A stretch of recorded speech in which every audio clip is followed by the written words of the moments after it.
Hello, my dear students. Teacher Dennis Monday, back with our pressure topic for S2 physics. So we are looking at an experiment to show that pressure in liquids increases with depth. This is a very common question. Let me ask you to describe an experiment to show that pressure in liquids increases with depth. So what you have to do is to have a tall container, and then you make 3 holes on it. 3 holes in a vertical line. Then you make 3 holes, and then you can seal them with salt. For example, here we use stoppers. Yeah. And then we can fill it with water, and then at once remove the stoppers, so you realize that water jets out. Now observe those jets from the 3 holes A, B, and C. A, B, and C. So realize that water jets out fastest from hole C, followed by hole B, and lastly it jets out slowest with the lowest pressure from hole A. So this is just an indication that pressure is greatest at this point C, at the hole C, where the depth is greatest comparatively for the 3. In order to maintain the same kind of jets, we always make sure that the water continues running into the can or the tall container, because if you don't have more water running in, then it means that the pressure will continue reducing from each of the holes. So you'll have the jets becoming weaker in terms of the way water spurts out. So we have water, we have a can. You will find such a diagram drawn in different ways. For example, we have this one here. These are images from the internet. And then here we have one from A.F. Abbott, the textbook. Drawing just, it's the same thing. So the procedure is that 3 holes A, B, and C of the same size are made on a tall can along the same vertical line. The holes are closed using strips of sellotape. The can is then filled with water from a tap, and the holes are opened at once. So we open the holes at once. These are the procedures you're supposed to write in case you find such a question. So the jets of water are observed from the holes. Now you will realize that the lowest hole A pours out water fastest and the farthest, followed by hole B, and lastly hole C. Therefore, pressure increases with the depth. In other words, pressure in liquids is directly proportional to the depth below the liquid surface. And just one more time to illustrate what we did, we had a tall container or a tall can, and then we made 3 equally sized holes, maybe using a nail. Then we seal them with sellotape or stoppers. And then we fill with water. Fill the can with water, and then we remove the stoppers, and then observe the jets. So the hole A spurts out water fastest and farthest, followed by hole B, and lastly hole C. So you see that the water that is coming from hole C goes farthest, while the water that comes through hole A it doesn't go. It goes to it pours out to the shortest distance. And I said we can always have the water, the tap there, to maintain the water level, and also therefore maintain the depth. Okay, now hey, let me show you this experiment. I did it practically, so take a look. Alright, so here are the 3 holes. There is hole A, hole B, and hole C. Now we seal them with the sellotape like you've seen here, and then we pour water into the can. I made this water a little dirty for easy visibility. So we pour, and then we remove the pieces of sellotape at once, so you can observe the way the jets are from the 3 holes. Now you can clearly see that the pressure is greatest from hole C.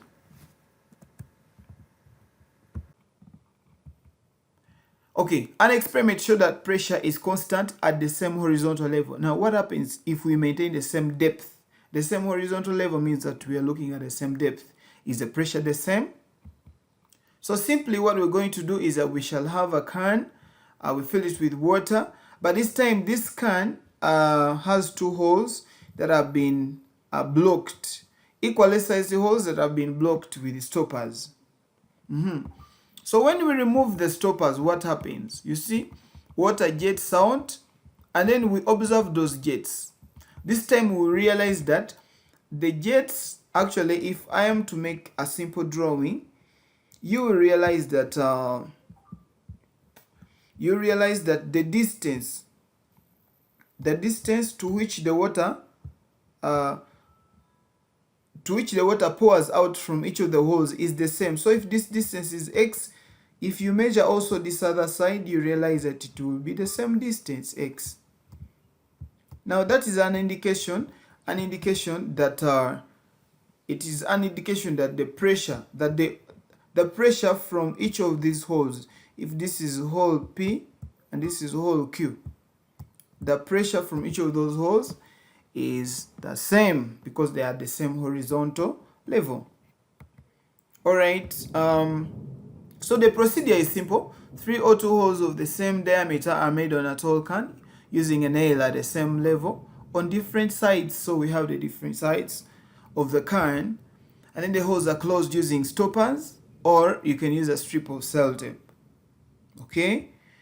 The can is then filled with water from a running tap, and the holes are opened at once. So we open the holes at once. So the jets of water are observed from the holes.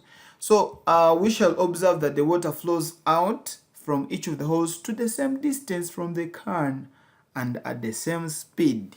So how do we conclude? The conclusion is that this shows that pressure is the same at the same depth. Pressure is the same at the same depth, or you can call it the same horizontal level. You are always free to pause and rewind, please. Oftentimes when I'm making videos, I'm pretty fast, so that you can always pause. When you want to re-emphasize something, just pause or rewind. Thank you very much. Okay, now what are the applications of liquid pressure? I know you've all seen these cases, but you never knew that there were applications of liquid pressure. So we shall dive straight into the first one. The turbines in hydroelectric power plants are positioned near or at the bottoms of water dams where the pressure of the water is so great and the water gushes out of the dam at a very high speed. I'll start by making a simple note, and then I explain that point better. Please note that water dams, or a water dam, just one, is constructed in such a way that the wall is much thicker at the bottom than at the top in order to sustain the great pressure at the bottom. So remember that pressure, the liquid pressure, the water pressure, increases as we get deeper into the water. So at the bottom, if we are making a dam, it means that the wall of the dam has to be thicker at the bottom than at the top in order to withstand, or you can say to sustain, the great pressure at the bottom. Let's look at examples here. I will start with the first one. I want us to start with this one. We see a hydroelectric dam here. Now, this is the wall we are talking about, the wall of the dam. You realize that the bottom is thicker. The bottom is thicker than the top. What's the reason why? The reason is because as the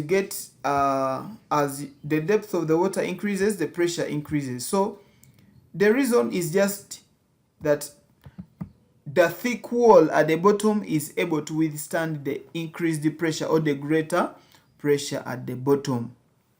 Okay. Now, because pressure is going to be greater at the bottom, this side, so it helps us in this way, that if we want to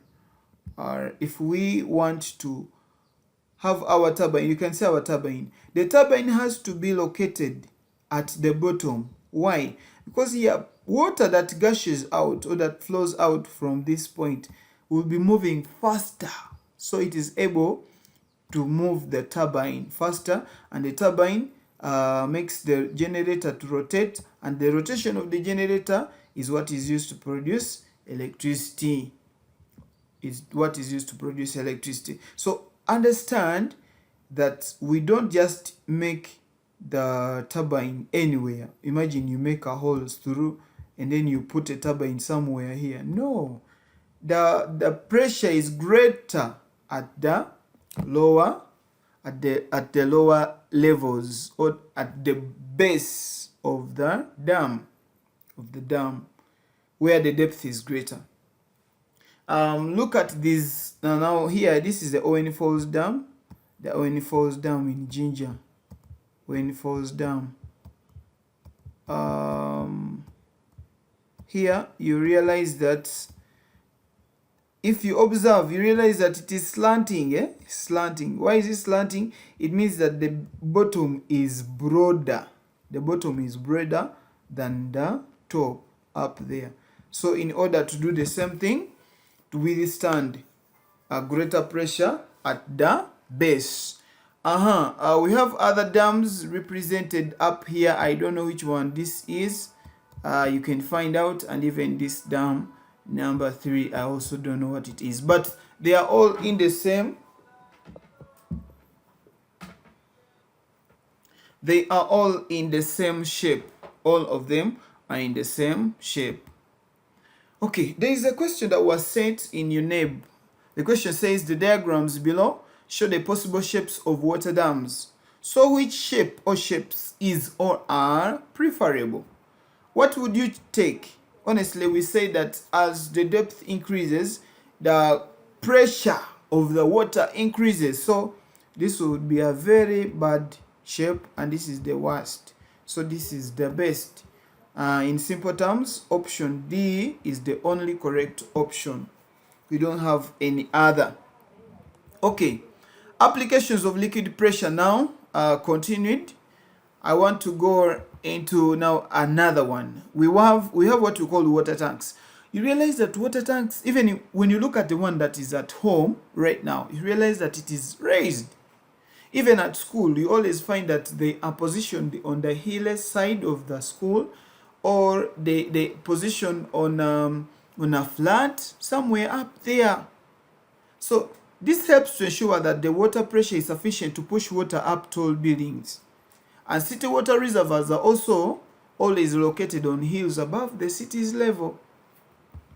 I want you to look at such a case. We have a house. Unfortunately, it was obstructed. But you see where the water tank is. It is raised. As it is raised, the raising of the water tank ensures that the water pressure builds up, so that the pressure of the water that will be in the showers is sufficient enough. In the showers, in the sinks, everywhere. Wherever you need water, it will be at a sufficient pressure. That's why the water tanks are always raised. Now this one may be a water reservoir, maybe to supply like a town or some good number of houses. So realize that it is raised. It is raised. And it's put on a hill. You can't even see the houses. They are now there in the valley. But for it, it's raised so that the pressure is high enough. For a town or a city, we say that the water reservoir is always on a hill. It is on a hill, the highest point, so that the water, water finds its level. What that means is that if this is the point where the water is coming from, even when it flows this way, it will try to rise to a maximum of that very level.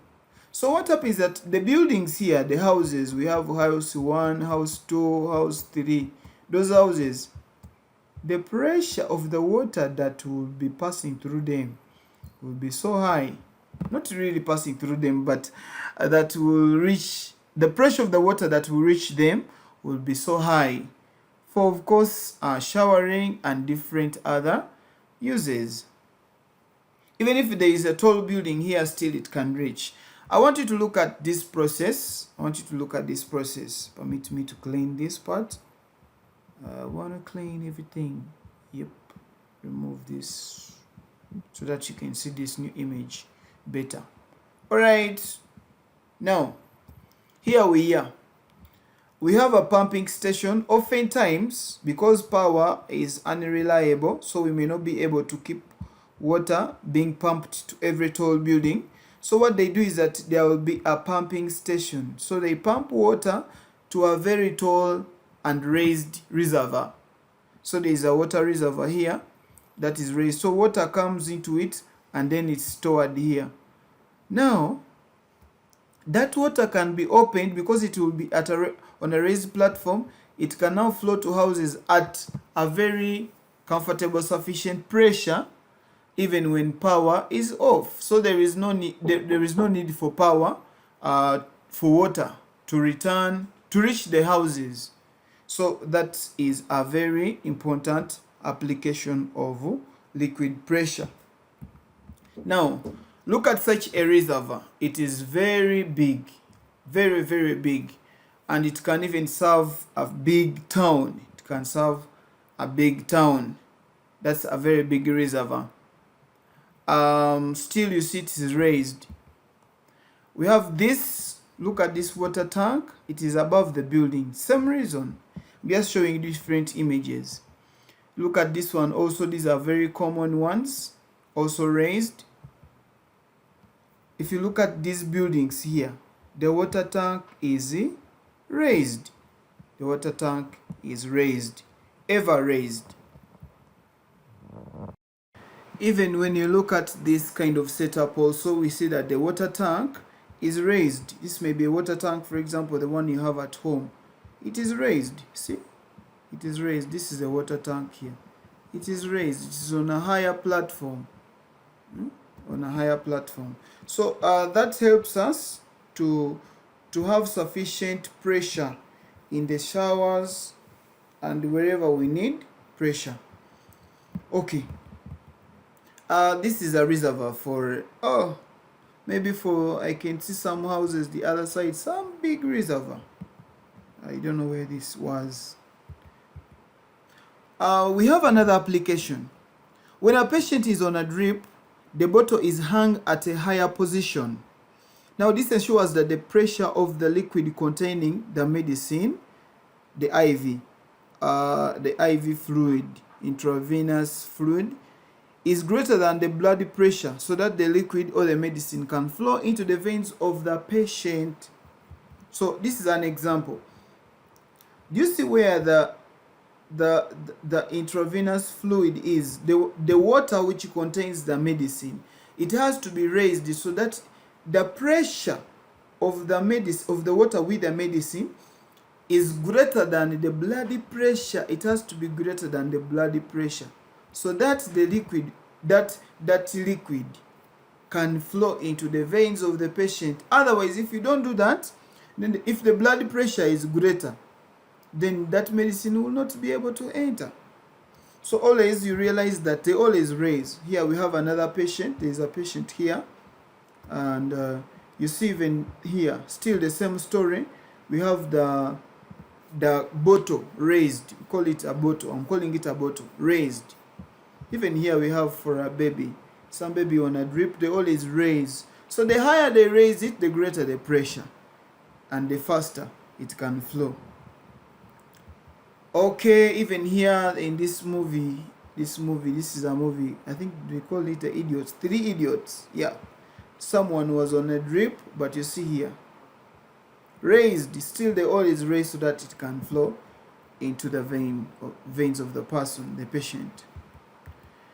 So deep sea divers put on metallic suits which are strong or hard enough to withstand the enormous water pressures at great sea depth. Now you realize that if you are diving into the sea to great depth, you don't just dive without any suit. They are what we call divers suits. They are made up of metals, like this one here. Now a normal diver, these are normal divers. This one dives, he doesn't have any specialized suit. These ones here, they are at low depth. At low depth. But now if you find someone going to the greater depth, deep into the sea, for you not to be crushed, you have to have what we call the diver's suit, made up of metals, very strong, so that you can withstand the great or the enormous water pressure there. And then lastly, submarines are built also with thick walls. You know that submarines can sink to low levels, to depth, great depth in the oceans. So they have to be built with thick walls in order to withstand the enormous pressure or the great pressure in there. So the deeper a submarine submerges into water, the greater the pressure it experiences. And submarines are therefore built with thick walls so as to withstand enormous pressures at great depth. This is an example of a submarine, and we see it that it's here. It is here, but the walls are thick. Always have thick walls. Thick walls. Now you realize that when submarines sink to bottoms that are below, to depths that are beyond 600 meters, most of them, they crash. They crash, like you can see in this video. When the submarine sinks to a depth of about 600 meters, it gets crushed because the pressure there is so great to crush the walls of the submarine, so it doesn't have to get to such a depth. Okay, thank you very much. Let us meet in the next lesson. Please don't forget to subscribe. Please subscribe to this channel, Dennis Monday Uganda, and ensure that you share this video with your friends so that they can also learn together with us. I want to wish you the best of the rest of the time. May God bless you. Bye-bye.